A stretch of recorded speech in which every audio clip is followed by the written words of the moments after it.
Pacemakers can be life-changing for people with abnormal heart rhythms, but some people who need them can't get one. That is until now. In tonight's Stories for Your Well-Being, health reporter Alyssa Ivinson shows us how a new device is opening the door for patients. Well, this looks and works just like a typical pacemaker, but this one is safe with an MRI. The FDA just approved it, and last week a man at Lutheran Hospital became the second patient in the state to get one.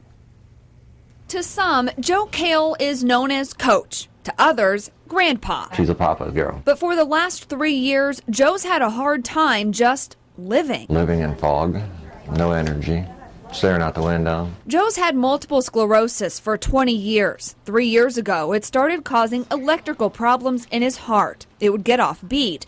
Normally, he'd get a pacemaker to fix it, but Joe couldn't.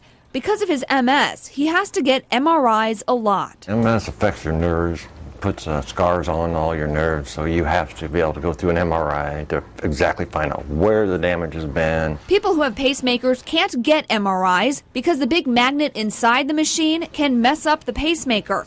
But now, a technology breakthrough. A new Medtronic pacemaker is safe to use in MRIs. From a patient perspective, it's exactly the same pacemaker.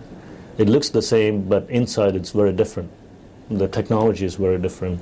The circuits are made to handle magnetic fields. And Joe's life did a 180. And all of a sudden you can get up and move. It's like somebody just shaved 20 years off your life. Thank you. A week after surgery, the pacemaker's working great, and Joe's looking forward to a family vacation and little things like driving. When the sun comes out, I want to drive. I want to go out for a Sunday drive. Right now, the MRI-safe pacemaker is just for patients who need frequent MRIs for other conditions.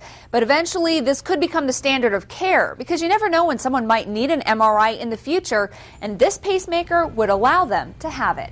In Stories for Your Well-Being, I'm Alyssa Ivinson.